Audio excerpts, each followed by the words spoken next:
Welcome back. તો અમદાવાદમાં ઉત્તરાયણના એક દિવસ પહેલા જ એક્શનમાં આવ્યું છે આરોગ્ય વિભાગ। ઊંધિયું જલેબીના વિક્રેતાઓને ત્યાં ચેકિંગ હાથ ધરાયું। અલગ અલગ વિસ્તારમાં ફરસાણના વેપારીના ત્યાં તપાસ હાથ ધરાઈ છે। ઊંધિયું જલેબી સેમ્પલ લઈ તપાસ માટે મોકલવાની કામગીરી શરૂ કરાઈ છે। કે સહિતના સામાનની પણ તપાસ થઈ રહી છે।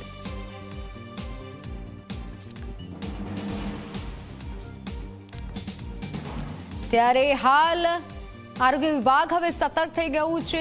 ઉત્તરાયણનો પર્વ છે ત્યારે ઉત્તરાયણના પર્વ પર આરોગ્ય વિભાગ એલર્ટ થયું છે। સંવાદદાતા અર્પણ આપણી સાથે જોડાઈ ચૂક્યા છે। અર્પણ, આરોગ્ય વિભાગે કઈ કઈ જગ્યાએ તપાસ હાથ ધરી છે, શું કઈ સામે આવ્યું છે, સેમ્પલ લેવામાં આવ્યા?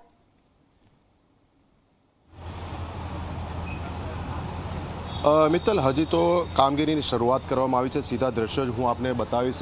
આવતીકાલે જ્યારે ઉત્તરાયણનો તહેવાર છે અને તે બાદ વાસી ઉત્તરાયણનો તહેવાર પણ ગુજરાતના જુદા જુદા શહેરોમાં ઉજવાય છે, ત્યારે આ પર્વ પર ખાસ કરીને ગુજરાતીઓ ઊંધિયું અને જલેબી સહિત વિવિધ ફરસાણ ખૂબ જ મોટા પ્રમાણમાં આરોગતા હોય છે। એટલે હાલમાં એએમસીની જે ટીમ છે તેના દ્વારા જે શહેરના જુદા જુદા વિસ્તારોમાં જુદી જુદી ટીમ બનાવીને હાલમાં સરપ્રાઇઝ ચેકિંગ કરવામાં આવ્યું છે। જે અંતર્ગત આપ જોઈ શકો છો કે હાલમાં જે અધિકારીઓ કર્મચારીઓ છે તે અહીંયા વિવિધ ફરસાણની જે વસ્તુઓ છે તેના સેમ્પલ લઈ રહ્યા છે અને ખાસ કરીને જે ઊંધિયું જલેબી માટે જે તેલ અને ઘી વપરાય છે તેની ગુણવત્તા યોગ્ય છે કે કેમ તેની પણ ચકાસણી કરવા માટેના સેમ્પલ લેવામાં આવી રહ્યા છે। એટલે હજી હાલ જે કાર્યવાહી છે તેની શરૂઆત માત્ર થઈ છે અને આ કામગીરી મોડી સાંજ સુધી ચાલશે। એટલે દિવસ દરમિયાન શું કામગીરી થઈ તે આપણને બાદમાં ખબર પડશે, પરંતુ એટલું સ્પષ્ટ છે કે શહેરીજનોને બિન આરોગ્યપ્રદ આ વસ્તુઓ ન મળે અને તેના માટે જ તંત્ર સક્રિય થયું છે। કારણ કે જે પ્રમાણે ઊંધિયું અને જલેબી ખરીદવા માટે વહેલી સવારથી વિવિધ વેપારીઓને ત્યાં લોકોની લાઈન હોય છે, ત્યારે કેટલાક વેપારીઓ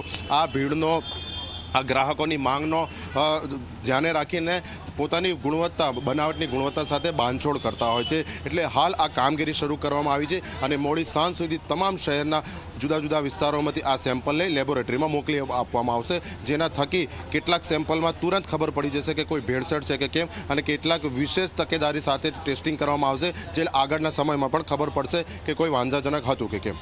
બિલકુલ અર્પણ, આભાર માહિતી બદલ।